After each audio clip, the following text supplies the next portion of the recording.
नमस्कार। आज हम दो ऐसे खास बाबाओं के बारे में बात करने वाले हैं जो सिर्फ हमारे देश में ही नहीं पूरे विदेशों में भी प्रसिद्ध हैं। तो आइए हम बात करते हैं आज इन दो खास बाबाओं के बारे में। एक तो है अनिरुद्ध आचार्य और दूसरे हैं बागेश्वर धाम वाले बाबा।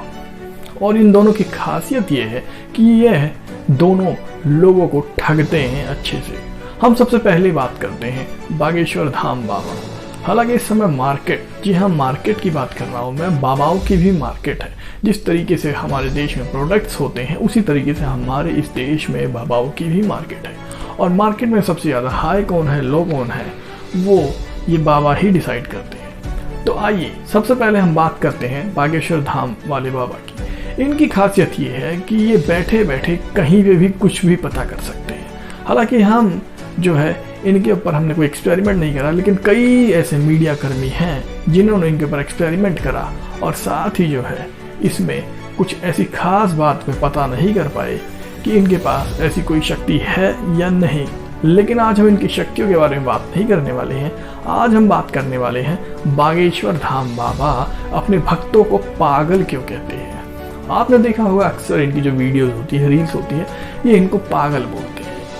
ये वही भक्त हैं जिनकी वजह से आज जिनके पास फॉर्च्यूनर है, करोड़ों अरबों रुपए के पैसे भी हैं। तो दोस्तों, सबसे अहम बात ये है और सबसे अहम मुद्दा भी ये है कि जब इनके इतने लाखों करोड़ों भक्त हैं तो ये इन भक्तों को पागल आखिर बोलते क्यों हैं। शायद इनका प्यार हो सकता है, लेकिन बागेश्वर धाम जो बाबा है वह लोगों का निवारण करते हैं, लोगों का समाधान करते हैं।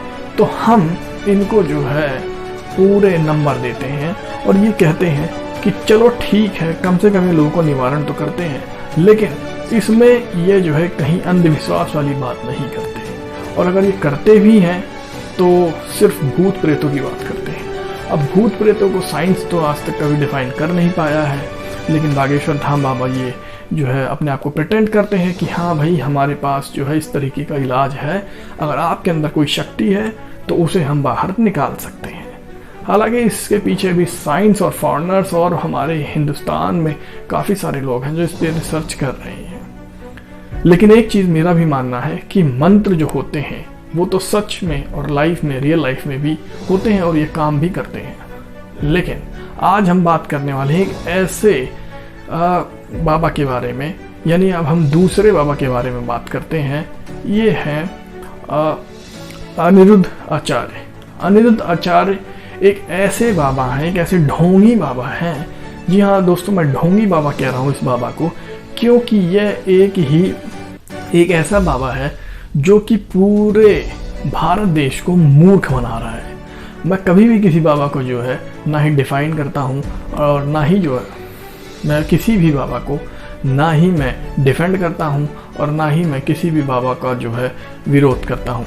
लेकिन सबसे खास बात ये है कि अगर आपको देख के या मुझे देख के अगर आप मुझे जो है फॉलो कर रहे हैं और मैं कुछ ऐसी चीज़ बता रहा हूँ जिसको देख के आप उस पर विश्वास कर रहे हैं, तो मेरे पास इतनी नॉलेज होनी चाहिए, सही तरीके की नॉलेज, कि जिससे अगर आप देखें और आप आगे बताएं तो वो चीज़ सही हो। लेकिन ये अनिरुद्ध बाबा इतना मूर्ख बाबा है कि इसने अपने नाम के आगे अनिरुद्ध महाराज, आचार्य महाराज तो लगा लिया है। लेकिन आप लोग इसकी ये वाली वीडियो देख सकते हैं कि किस तरीके से जब एक छोटा बच्चा एक छोटा सा सवाल करता है कि सूरज सबसे पहले कहाँ इस धरती पे उगता है, तो वो कैसे हरकतें कर रहा है, आप लोग देख ही रहे हैं। लेकिन दूसरा एक आप जो वीडियो देख रहे हैं जिसमें कि अनिरुद्ध बाबा के खुद के ही जो गुरु जी हैं, जो इनसे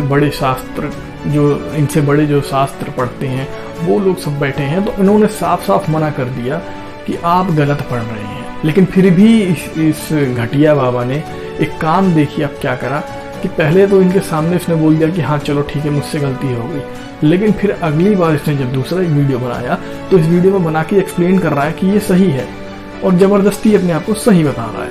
लेकिन मेन मुद्दा ये है कि क्या अनिरुद्ध जैसे घटिया बाबा को इस देश में रहने का और ऐसे देश के लोगों में जो है इस तरीके से ये जो है अंधविश्वास फैला रहे हैं, इसका समाधान नहीं होना चाहिए। आप लोग सोच रहे होंगे आखिर मैं अनिरुद्ध बाबा के बारे में क्यों बोल रहा हूँ। जी हाँ दोस्तों, अभी हाल ही में अनिरुद्ध बाबा का इसने सीता के लिए कुछ कहा, और सीता को लेके काफ़ी लोगों ने विरोध किया। जब इसका विरोध हुआ, इसके पुतले फूके गए, तो ये उन लोगों को मूर्ख कह रहा है, उन लोगों को जो है बेरोजगार कह रहा है, जो इसके खुद के ही भक्त के लोग हैं। जी हाँ दोस्तों, अब ये जो सारे बाबा हैं, ये अपने ही मतलब इनने अपने भक्तों की वजह से ही ये आज इस जगह पे हैं, और अपने भक्तों को ही ये लोग जो है गाली भी बकते हैं। तो ऐसे बाबाओं का बहुत ज़्यादा विरोध होना चाहिए, खासकर अनिरुद्ध आचार्य जैसे बाबा का, जिसके पास न बुद्धि है न ज्ञान है, और जब इससे कोई सवाल पूछता है कोई भक्त तो ऐसे अटपटे और अजीब से जवाब देता है जो इसके पास खुद ही नहीं होते। इन लोगों के ना कोई बैकग्राउंड है, ना ही कोई अच्छा पढ़ाई लिखाई है, कुछ भी नहीं है। तो दोस्तों, हम अगर बात करें अपने पहले पूर्वजों की, तो पहले के जो ऋषि मुनि होते थे वह कितने ज्ञानी होते थे, उनको इतने सारे शास्त्रों का ज्ञान था, उन्हें इतने सारे जो विज्ञान का ज्ञान था। तो पहले के लोग इतने तपस्वी होते थे। लेकिन आजकल सिर्फ चंद पैसों के लिए और चंद पॉपुलैरिटी के लिए ये हमारे देश के लोगों को बरगला रहे हैं और देश को ठग रहे हैं। मैं तो कहता हूँ अनिरुद्ध आचार्य जैसे बाबा का विरोध होना ज़रूरी है और ऐसे लोगों को एक्सपोज करना भी ज़रूरी है।